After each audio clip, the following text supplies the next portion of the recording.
ఈనాడు కోట్ల మంది క్రైస్తవులకి ఇంకా వయస్సు రాలేదు, కానీ చలామణి అయిపోతున్నారు. పాస్టర్లు, రెవరెండ్లు, డాక్టర్లు, ఎల్డర్లు, బిషప్లు. హెబ్రీ పత్రిక 5వ అధ్యాయము 14వ వచనము చూడండి. ఆఖరి వచనం హెబ్రీ 5:14. వయస్సు వచ్చిన వారు అభ్యాసము చేత మేలు కీడులను వివేచించుటకు సాధకము చేయబడిన జ్ఞానేంద్రియములు కలిగి ఉన్నారు. ఇది వయసు వచ్చిన వాళ్ళ లక్షణం. జ్ఞానేంద్రియాలు ఏంటో చెప్పండి. కళ్ళు, నాలుక, చెవి, ముక్కు, చర్మము.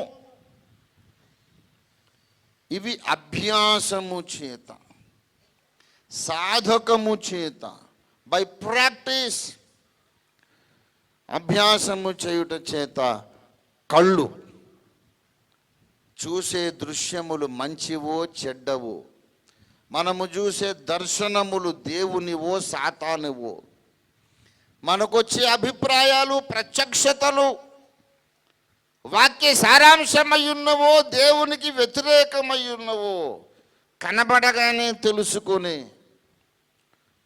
ఆ పరిపక్వత నీకు ఉండాల. ఏదో దర్శనం వచ్చింది, కళ వచ్చిందని కొట్టుకులాడి ఏట్లో కొట్టుకుపోవడం కాదు. ఎన్నో వస్తాయండి దర్శనాలు, అందులో మేలు కీడులు వివేచించాలి. ఎన్నో ఆలోచనలు వస్తాయి, ఎన్నో ప్రేరేపణలు వస్తాయి. అందులో ఏది మేలు ఏది కీడు వివేచించాలి. ఎన్నో స్వరాలు వినబడతాయి. ఏది దేవునిది, ఏది నా సొంత అభిప్రాయము, ఏది నన్ను తప్పుదారి పట్టించే సాతాను యొక్క స్వరం. వివేచించలేకపోతే నీవు డైరెక్ట్గా వెళ్ళి గోతిలో పడతావు. గలతీ పత్రికలోనికి రండి. వయస్సు లేని విశ్వాసులు ఏం చేస్తున్నారో చూడండి. గలతీ పత్రిక 5వ అధ్యాయము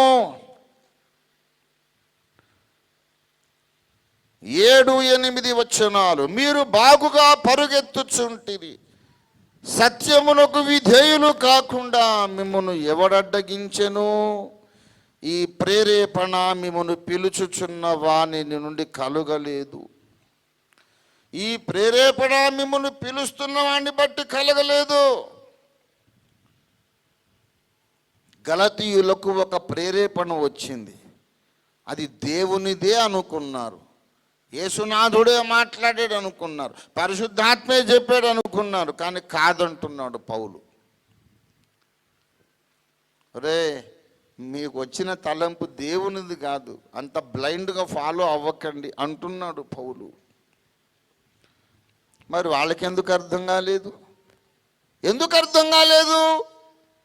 మేలు కీడులను వివేచించుటకు వారి జ్ఞానేంద్రియములు ఇంకను సాధకము చెయ్యబడలేదు. That is the problem.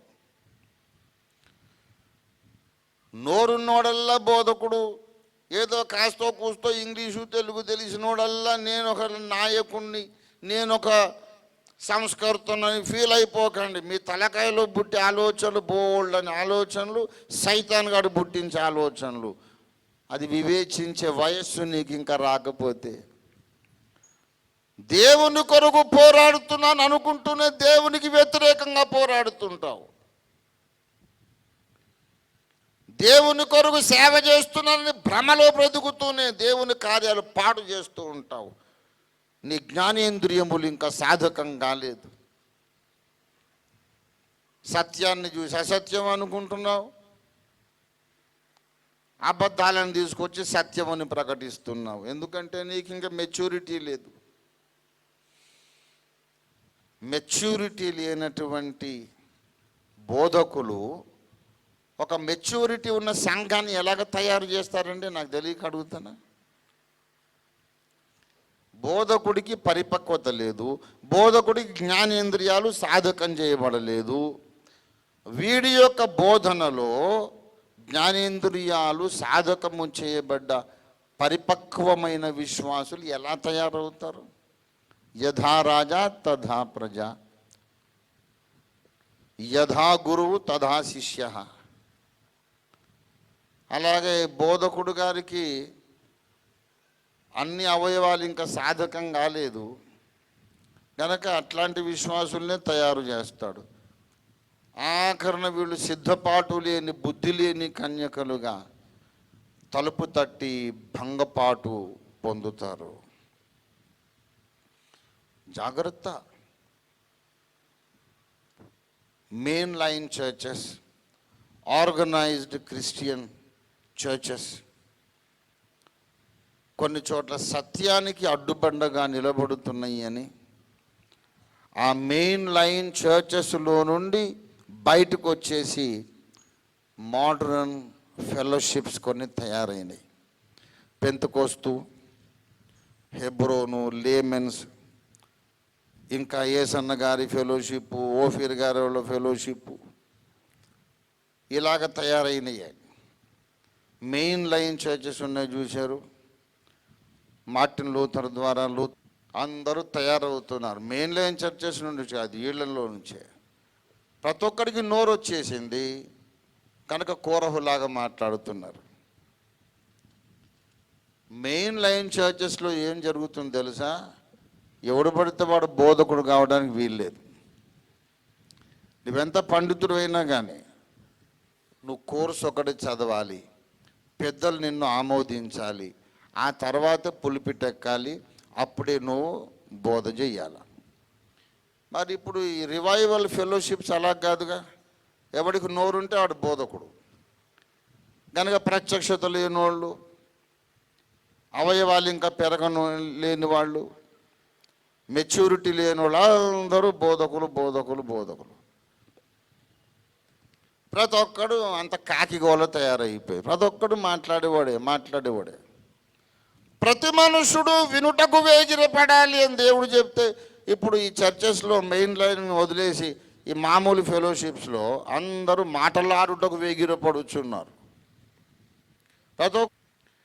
ఇలాగ క్రీస్తు సంఘమంతా గలిబిలిగా తయారైపోయింది. ఎఫెసు పట్టణములో కొందరు ఈలాగు కొందరు అలాగు కేకలు వేయుచున్నారు. అంత పట్టణమంతా పెద్ద గలిబిలిగా ఉన్నది. తాము ఎందుకోసం